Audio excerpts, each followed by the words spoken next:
आज मी हरिहर बोचरे वृक्ष संवर्धन फाउंडेशन अध्यक्ष। आज मी वर्धेवरून येत असताना मला मधात सिंदोळ्या वृक्षाच्या खूप सिंदोळ्या लागलेल्या दिसल्या आणि सिंधीचे झाडं हे फार कमी होत आहे, दुर्मिळ होत चालले आहे।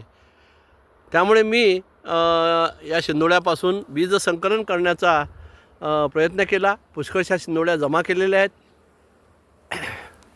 आणि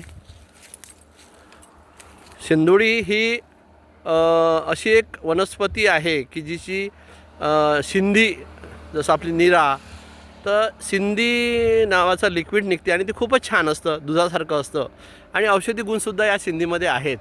पूर्वी आपण जेव्हा घराच्या बाहेर निघायचं खेड्यापाड्यात तर जंगलामध्ये सर्व फळच मिळायचे, त्याच्यामध्ये सिंधी खाणे हा एक फार मजेचा आस्वाद घेत होतो आम्ही सर्व लोक।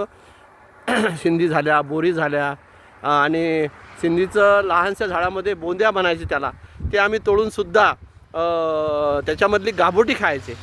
म्हणून माझी सर्व आपल्या लोकांना विनंती आहे की जुनं जे होतं ते सोनं होतं, जुनी वनस्पती, जुनं पर्यावरण, जुने झाडं आपण जतन करावे। आणि माझी तुम्हा सर्वांना अशी विनंती आहे की आपण जे काही दुर्मिळ झाडं आहेत, जसं मोह आहे, बिहाळा आहे, हिरडा आहे, रिठा आहे,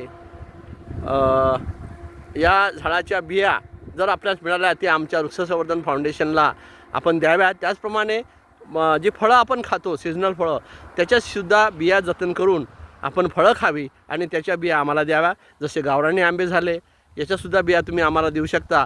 आमचं एक नियोजन आहे की आपल्या परिसरामध्ये आमराया होत्या, तशाच आमराया पुनश्च आपण आम्हाला करायच्या आहेत आणि पुढील पिढीला सुखी करायचं आहे। पुन्हा एकदा विनंती करतो, झाडे लावा आणि जीवन वाचवा। जय हिंद, जय भारत।